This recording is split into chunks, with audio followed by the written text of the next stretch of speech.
Alright, so how's it going? And today we're taking a look at something different. We are actually taking a look at one of my viewers' comments regarding the latest PC that I made with the RTX 4080 Super PC for $1,500. And basically, as you can see in the comments, is a pretty long one, but he was saying something that, like, you know, you should not pair a GPU for $1,000 with a CPU for $150, and this will be a huge bottleneck and something like that. So yeah, this is what we will be discussing, and we will review what he said. And actually we will review my answers too, because I think I've done a thing or two wrong here and there. So yeah, it's gonna be fun. So press that like button, subscribe, and without wasting any more further ado, let's get to it. So here I am actually opening his comment, guy. He said that he've never heard of something like a 4080 and budget used in the same sentence, because this is a $1,000 GPU. Now I can't understand that, but you know, this GPU shouldn't be for $1,000 in the first place, you know. This GPU is basically a refresh of an RTX 4080 that launched somewhere in 2022, something like that. So why is it still for $1,000? It's just crazy what it is being, you know. And actually, one more thing, actually, CPUs have higher age, or like age better than GPUs, because Nvidia and AMD usually drop the support on the GPUs. They don't make drivers anymore other than CPUs. Like, you can go with something like an i7-3770, which is a CPU from 2011, 2010 even, you know, and still have good gaming experience. There is no GPU from 2010 that would do the same, so that's something to throw up there, you know.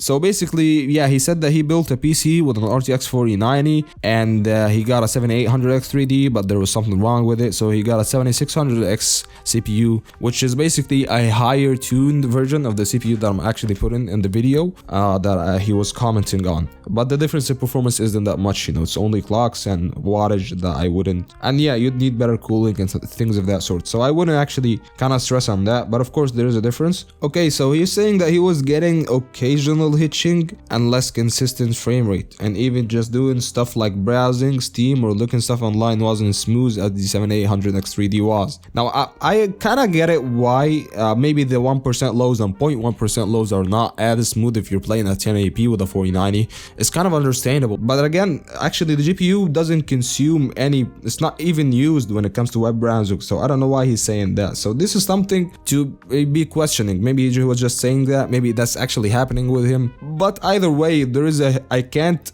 prove that the 7600X is the reason there, and I cannot confirm that's actually the reason. So yeah, this is something. Basically, the Ryzen 7 7600 or the Ryzen 5 7600, the 6 cores 12-threaded CPU, on average with an RTX 4090, and this is a hardware unboxed review, it was like 20 to 25% slower than something like a Ryzen 7800X3D. And keep in mind that the 3D Vcache makes up for a huge bump in performance compared to any CPU that you find on the market right now. There are some games like CSGO and Rainbow Six and games of that sort, when it comes to benchmarking, really benefits greatly from Vcache. Now the second thing is, we were pairing it with an RTX 4080 Super or 4080, which is around 10 to 15%, maybe 20%, you know, slower than the RTX 4090. So when you look at it, it's actually like, it doesn't go like that, you know, it's not how scaling goes, but when you look at it, the difference in performance should not be that high. So this is why I was saying it's okay to pair it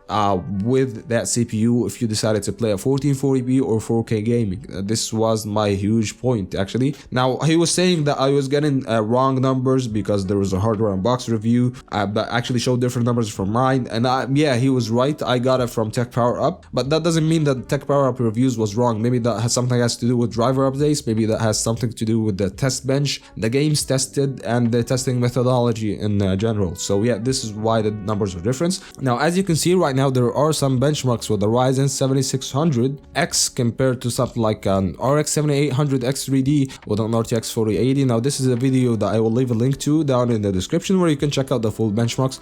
You'd find the difference being 10 to 15 frames at 1440p. Once you jump to 4K, you really couldn't find that much. And one more thing, that has to do with the Vcache. It doesn't really have to do with how bad the CPU is. Yeah, this is in the defense of the Ryzen 5 7600 in general. So yeah, it's not a bad idea to do something like that for 4K or 1440p gaming.